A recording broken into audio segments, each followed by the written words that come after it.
बाबासाहेबांनी 1941 साली एक सिद्धांत मांडला. खरं म्हणजे हा सिद्धांत 1936 सालीच मांडला. हा सिद्धांत असा होता की तुम्ही राजकीय क्रांती करायला निघालेला, पण राजकीय क्रांती म्हणजे काय? बाबासाहेबांनी एक सिद्धांत मांडला की जगातल्या सर्व राज्य क्रांत्या या सामाजिक आणि धार्मिक क्रांतीवर उभ्या असतात. या पायावर उभ्या असतात तेव्हा पहिल्यांदा आपल्याला सामाजिक आणि धार्मिक क्रांती करावी लागेल. आपल्या धर्मामध्ये ज्या वाईट चाली आहेत त्या बदलाव्या लागतील. स्त्रियांच्याकडे बघण्याचा दृष्टिकोन आहे तो वर्ध करावा लागेल. जाती जातीत जी भांडणं आहेत ती मिटवावी लागतील. श्रेष्ठ आणि कनिष्ठाची जी उतरंड आहे ती नष्ट करावी लागेल. आणि मग बाबासाहेब म्हणाले की या सामाजिक आणि सांस्कृतिक क्रांतीच्या पायावरच राजकीय क्रांतीची इमारत बांधता येते. ही इमारत जर तुम्हाला बांधायची असेल तर पहिल्यांदा स्त्री मुक्त करा. म्हणून बाबासाहेबांनी आयुष्यभर शेवटच्या क्षणी भारतातल्या अर्ध्या लोकसंख्येसाठी म्हणजे स्त्रियांच्यासाठी आपली संपूर्ण प्रतिष्ठा पणाला लावली आणि हिंदू कोड बिलाने. या हिंदू कोड बिलानं भारतातली स्त्री पहिल्यांदा स्वतंत्र होणार होती. तिला पहिल्यांदा तिच्या वडिलांच्या मालमत्तेत वाटा मिळणार होता. पहिल्यांदा तिचं स्थान तिच्या नवऱ्याबरोबरचं होणार होतं. बाबासाहेबांनी शेवटपर्यंत प्रयत्न केला, पण त्या काळात आपल्या देशात बुरसटलेल्या विचारांचे लोक आणि आपली ही मागणी संसदेत मान्य होत नाही. म्हणून बाबासाहेबांनी या देशातल्या सगळ्या बहिणींच्यासाठी मंत्रिपदाचा राजीनामा दिला आणि ते बाहेर म्हणाले मला मंत्रिपद मोठं नाही, मला या देशातल्या स्त्रियांची मुक्ती मोठी वाटते. आणि भारतात महाराष्ट्रात बाबासाहेब म्हणाले छत्रपती शिवाजीचं राज्य बघा. हे राज्य आलं कसं? कारण छत्रपती शिवाजींनी महाराष्ट्रामध्ये जी राजकीय क्रांती केली होती तिला आधार होता संतांच्या सामाजिक आणि धार्मिक क्रांतीचा. बाबासाहेबांचं संतांच्यावर फार प्रेम. बाबासाहेबांनी जेवढी नियतकालिका काढली मूक नायक पासून ते बहिष्कृत भारतपर्यंत त्या प्रत्येकाच्या वर ते संतांचं एक वचन लिहित असत.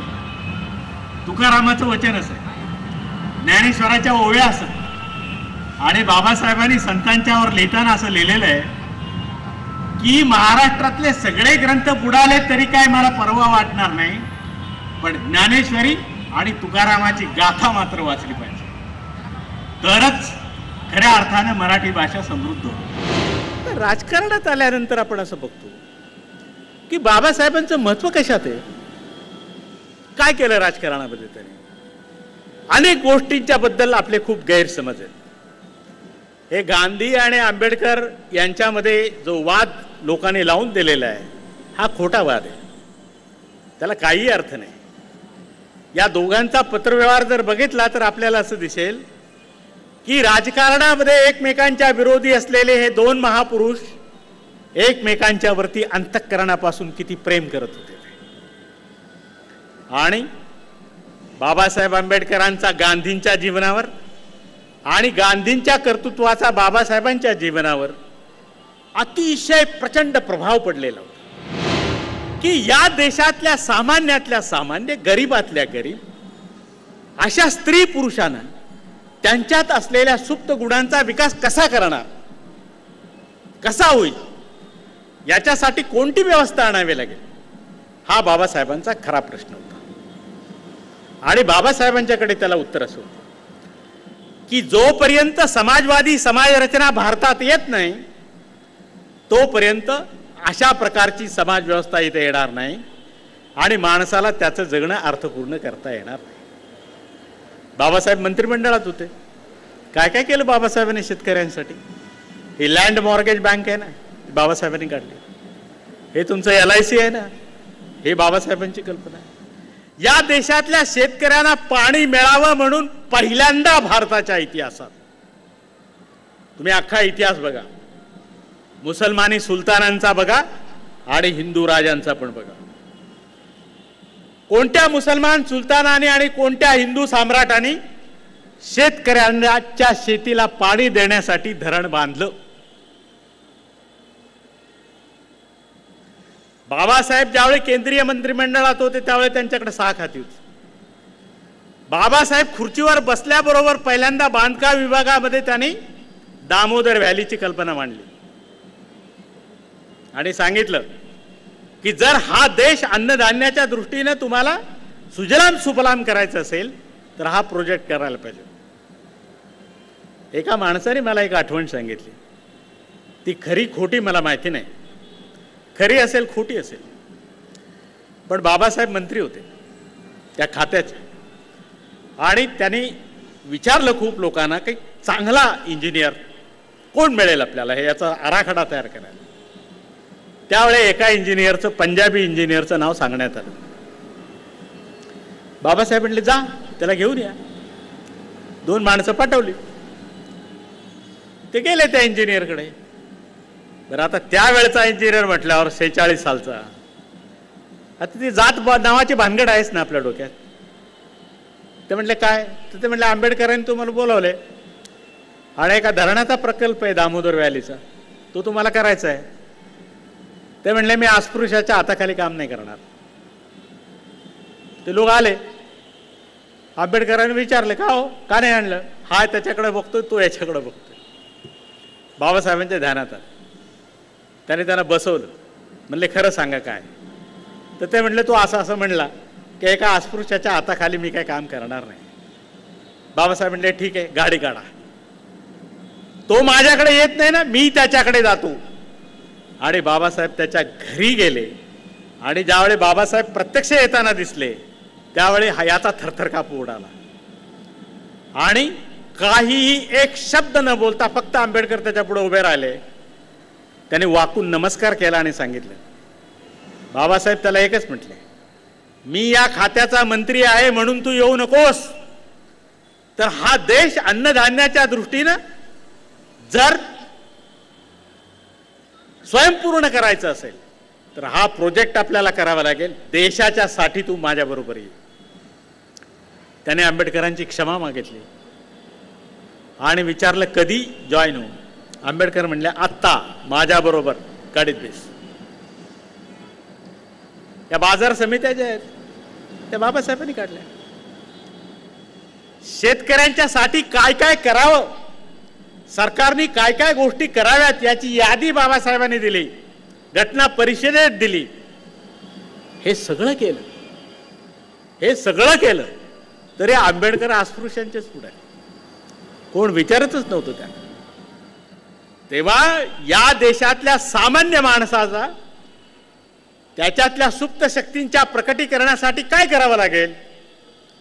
आणि जेव्हा आंबेडकर घटना समितीत गेले आणि घटना लिहिण्याचं काम त्यांच्याकडे आलं आणि कायदा मंत्री म्हणून ती सादर करण्याचं काम आलं, तिच्यावर चर्चा करण्याचं काम आलं आणि या देशाचं भविष्य कसं असेल हे ठरवणारी राज्यघटना बाबासाहेबांनी तयार करून जेव्हा ती पास केली घटना परिषदेत, त्यावेळी हा देश आधुनिक बनला.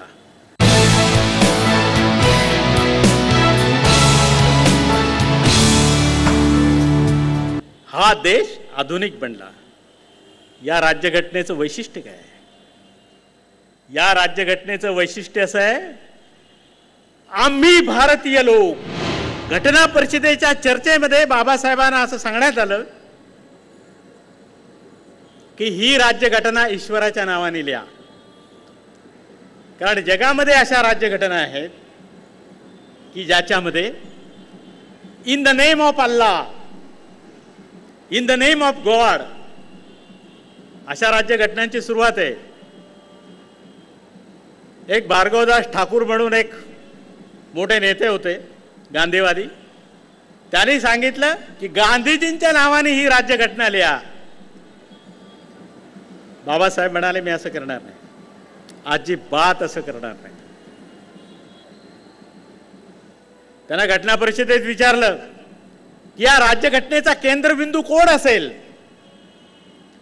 तर गांधींनी नारा दिला होता, खेड्याकडे चला. आंबेडकर त्यांच्या विरुद्ध बोलत होते, शहराकडे चला. आता खेड्याकडे जाऊन काय करणार हो? तुम्ही सगळे लोक, तुमचे वडील, तुमचे आजोबा, ते खेडं सोडूनच इथं आलेले आहेत ना. का? कारण तिथं पोट भरायला नव्हतं काही. बाबासाहेबांच्यावर प्रेशर होतं की एक तर ही राज्यघटना देवाच्या नावाने लिहा, किंवा ही राज्यघटना केंद्र काय मानायचं, खेडं.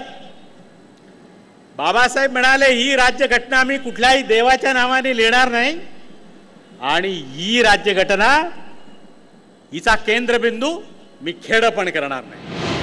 तर या राज्यघटनेचा केंद्रबिंदू असेल भारतातला माणूस. हा माणूस केंद्रबिंदू ठेवून मी ही राज्यघटना लिहिणार आहे. म्हणून या देशाच्या राज्यघटनेच्या केंद्रस्थानी भारतीय स्त्री आणि भारतीय पुरुष आहे. म्हणून ही राज्यघटना म्हणते. आम्ही भारतीय लोक काय करणार? आता नव्या युगात प्रवेश करणार आहोत. आम्ही या देशातल्या प्रत्येक माणसाला, राज्यघटनेचा प्रिएम्बल काय म्हणतो, सरनामा काय म्हणतो, आम्ही भारतीय लोक. म्हणजे भारतातली प्रत्येक स्त्री, प्रत्येक शेतकरी, प्रत्येक कष्टकरी, प्रत्येक माणूस, सामान्य माणूस, राष्ट्रपती असो, श्रीमंत माणूस, बिर्ला, टाटा, कोणी असो, तो म्हणायला लागला आम्ही भारतीय लोक. यापूर्वी असं भारताच्या इतिहासात कोणीही म्हटलं नव्हतं, आम्ही भारतीय लोक. आता आम्ही सगळे, आम्ही भारतीय लोक या देशाला काय देऊ? कोण देणार? आम्ही. आम्ही काय देणार? स्वातंत्र्य देऊ. कसलं स्वातंत्र्य देऊ? विचार, उच्चार, श्रद्धा आणि समजुतीचं स्वातंत्र्य देऊ. आम्ही या देशात समता देऊ. कसली समता देऊ? संधीची आणि प्रतिष्ठेची समता देऊ. एखाद्या जातीत जन्माला आला म्हणून तो वरचा, आणि एखाद्या जातीत जन्माला आला म्हणून तो खालचा. एखादी स्त्री जन्माला आली म्हणून ती वाईट, आणि एखादा मुलगा जन्माला आला म्हणून तो चांगला असं नाही. तर आम्ही प्रत्येकाला प्रतिष्ठा देऊ. या देशात जन्मलेल्या प्रत्येक माणसाला प्रतिष्ठा मिळेल. आम्ही समानता देऊ. कसली समानता? संधीची आणि प्रतिष्ठेची. ही संधीची समानता जी आहे तिच्यामध्ये माणसाचं अख्खं जीवन सामावलेलं आहे.